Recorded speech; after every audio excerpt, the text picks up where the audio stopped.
Assalamualaikum warahmatullahi wabarakatuh. Alhamdulillahirrahmanirrahim. Salatu wassalamu ala asyrofil anbiya'i wal mursalin wa ala alihi wasallam. Alhamdulillahirrahmanirrahim, kita semua masih bisa dipertemukan walaupun secara online di indeks virtual untuk bidang informatik kali ini. Ya, pertama aku minta maaf banget karena lupa untuk memberikan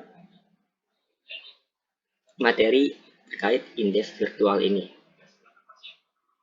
Nah, kalau misalnya kalian ingat, ini tuh materi udah pernah aku share di bulan April, tapi seharusnya disampaikan, bukan cuma di-share.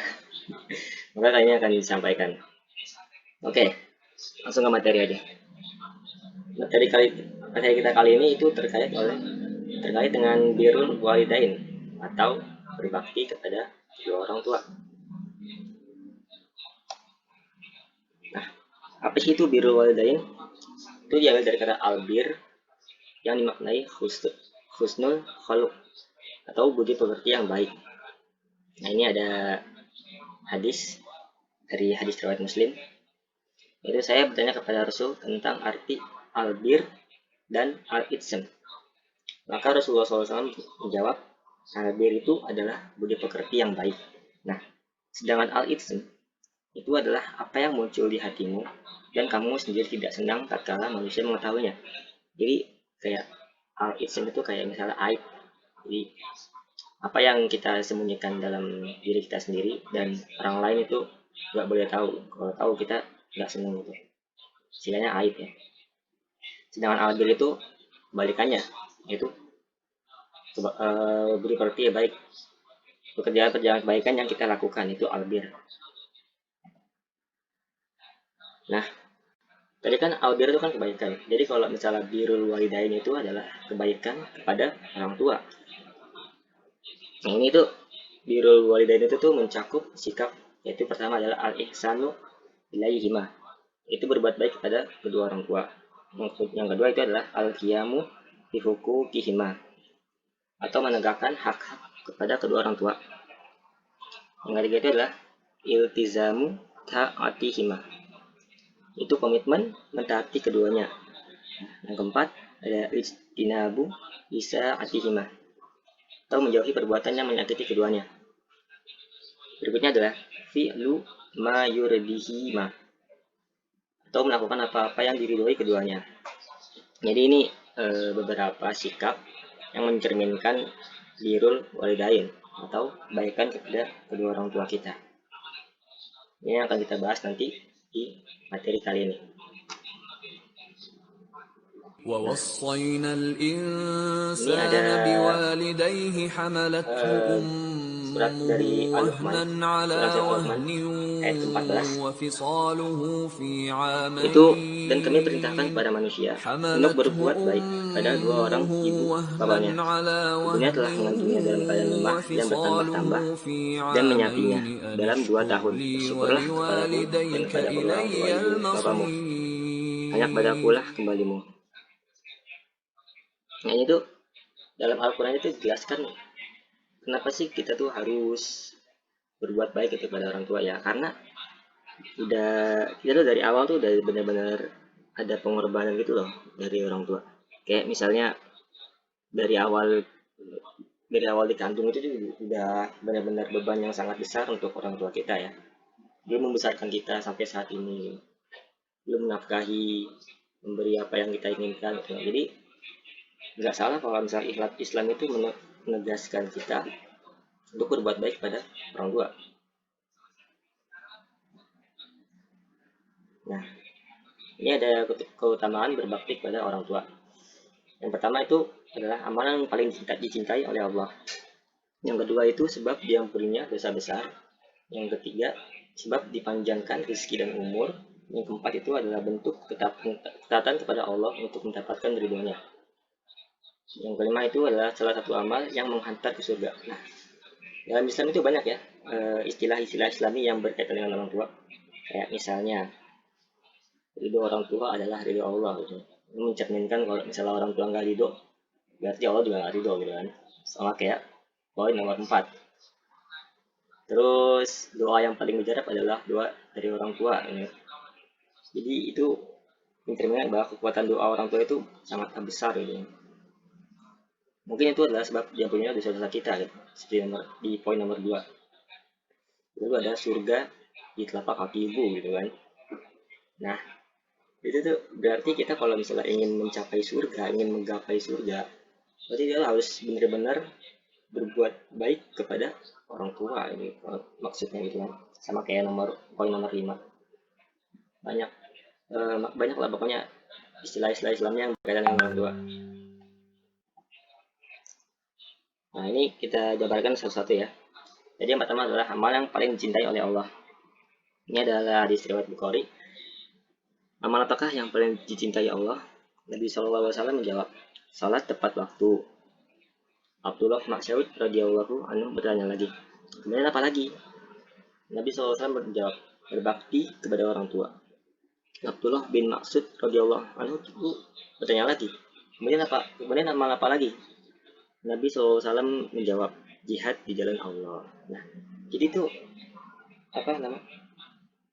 Berbuat baik pada Allah itu jatuhnya lebih tinggi ya daripada jihad di jalan Allah.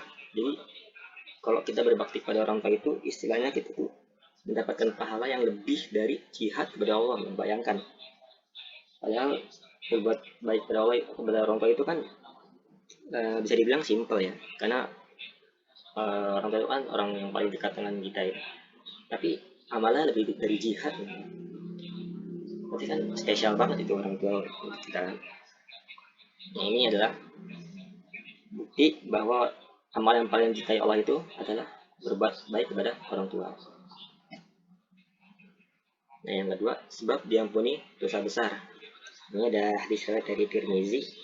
Sesungguhnya aku telah melakukan satu dosa yang sangat besar. Apakah aku bisa bertaubat? Nah, beliau bertanya, apakah engkau masih memiliki ibu? Ia menjawab, tidak. Beliau bertanya lagi, apakah engkau masih memiliki bibi atau saudara ibu? Ia menjawab, iya. Maka beliau bersabda, berbaktilah kepadanya. Nah, berbakti kepada bibi atau saudara ibu aja itu udah bisa sangat udah bisa mengampuni diampuni dosa besar kita gitu, apalagi pada orang tua gitu kan. Di sini dijelaskan kalau itu udah membuat dosa besar, terus Rasulullah itu menjawab kalau misalnya punya ibu kan dia bilang nggak punya nih, terus Rasulullah itu nanya lagi masih punya bibi atau enggak. Terus, dia jawab iya, maka Rasulullah itu menyuruhnya untuk berbakti kepada bibinya, padahal bukan ibunya, tapi masih bisa untuk mengampuni dosa besar kita ya, apalagi pada orang tua. Ini makanya itu berbakti pada orang tua itu bisa bisa mengampuni dosa-dosa kita. Nah, yang kedua itu dipanjangkan umur dan ditambahkan rezeki. Ini ada hadis riwayat Ahmad. Siapa yang ingin panjangan umurnya dan ditambahkan rezekinya, maka hendaklah ia berbakti kepada orang tuanya dan menyambung silaturahim. Jadi kalau misalnya kita berbakti kepada orang tua, insya Allah dipanjangkan umur, udah gitu tambahkan rezeki gitu. Jadi kan intinya plus banget gitu kan kalau misalnya kita berbakti kepada orang tua. Udah panjang umur, tambahkan rezeki gitu, kurang apa lagi coba. Berikutnya itu mendapatkan ridhonya, kayak tadi yang aku disampaikan kalau ridho Allah adalah ridho orang tua gitu. Itu istilahnya. Nah, ini ada dua hadis dari hadis riwayat Tabrani dan Tirmizi. Taat kepada Allah salah satu bentuknya adalah taat kepada orang tua. Durhaka kepada Allah salah satu bentuknya adalah durhaka kepada orang tua. Keridhaan Allah ada pada keridhaan orang tua dan kemurkaan Allah ada pada kemurkaan orang tuanya.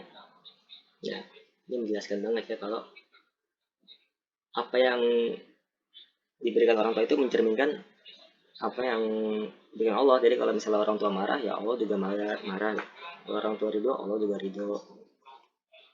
Ini makanya berbakti kepada orang itu tuh bisa mendapatkan ridhonya Allah gitu. Kalau misalnya kita ingin misalnya ingin berpergian gitu kan, ingin berpergian kemana, terus tiba-tiba nggak boleh sama orang tua gitu, tapi kita tetap pergi, berarti itu kita perginya tanpa diridhoi oleh Allah. Yang terakhir itu adalah amal yang mengantarkan ke surga. Ya kayak misalnya istilah tadi ya, surga di bawah telapak kaki ibu. Berarti berbakti pada orang tua menghasilkan surga. Ini ada hadis dari hadis riwayat Muslim dan hadis riwayat Tirmizi dan Ibnu Majah. Sungguh terhina, sungguh terhina, sungguh terhina. 3 kali, triple kill. Ada yang bertanya, siapa? Wahai Rasulullah, siapa yang terhina ini? Dia bersabda, sungguh hina seseorang yang mendapati kedua orang tuanya yang masih hidup atau salah satu dari keduanya ketika mereka telah tua, namun justru dia tidak masuk surga. Orang tuanya adalah yang paling pertengahan dari pintu-pintu surga. Jika kamu mau, sia-siakanlah pintu itu. Kau tidak akan mendapatkan surga. Kau jagalah ia untuk mendapatkan pintu surga itu. Jadi itu orang tua itu tuh mencerminkan surga kita gitu. Di sini kan dijelaskan kalau misalnya orang tuanya masih hidup atau salah satunya masih hidup dan tapi kita malah nggak masuk surga, itu kan sia-sia banget dan terhina gitu. Ngapain aja gitu di dunia orang tua masih ada tapi nggak masuk surga, gimana ceritanya gitu. Jadi intinya kan berbakti kepada orang tua itu benar-benar menghasilkan surga gitu. Terus juga jelaskan ini adalah orang tua itu adalah pertengahan dari pintu-pintu surga, yang berarti dia itu kayak perantara kita dengan surga gitu. Jadi kalau misalnya kita masuk surga ya harus berbakti kepada orang tua. Nah, kalau misalnya kita mau sia-siakan kita itu biarin, kita nggak mau berbakti kepada orang tua, berarti kita nggak dapat surga gitu kan. Atau kita berbakti dia mendapatkan pintu surga itu. Jadi bakti apa saja yang sudah kalian lakukan nih pada orang tua? Nah, mumpung masih di rumah, ya kan kita lagi dalam keadaan di rumah semua nih. Dalam keadaan di rumah semua, dekat dengan orang tua yang masih ada orang tuanya gitu kan. Ini adalah kesempatan yang sangat besar untuk mendekati pintu surga itu. Bakti pada orang tua. Tentang gimana cara kita berbakti pada orang tua itu masing-masing orang tentu memiliki berbeda ya, karena tiap orang tua itu berbeda. Dan apakah kita sudah berbakti pada orang tua itu hanya kita yang bisa menjawab, bukan? Iya, enggaknya hanya kita yang bisa menjawab. Nah, ini aku ada satu tugas untuk kalian, misalnya dapat tugas sih sebenarnya. Jadi aku pengen kalian semua itu untuk membuat target itu kayak misalnya apa sih yang kalian ingin lakukan untuk berbakti kepada orang tua itu, bentuk bakti kalian kepada orang tua itu kayak gimana targetnya. Kayak misalnya aku nih, target bentuk bakti kepada orang tua yang pertama bisa membawa orang tuaku ke Mekah gitu kan, target itu ya. Nanti tolong kirim di grup Indef ya yang udah kita bikin tadi. Gak harus banyak kok, satu juga nggak masalah. Yang penting target itu benar-benar bisa kalian realisasi, bisa kalian capai targetnya. Oke. Nah, ini ada bonus link, nanti aku kasih ke grup linknya. Ada dari Drive dan dari YouTube, oke? Oke, sekian untuk materi kita tentang birrul walidain. Nanti akan kita lanjutkan di sesi diskusi. Terima kasih atas perhatiannya teman-teman. Assalamualaikum warahmatullahi wabarakatuh.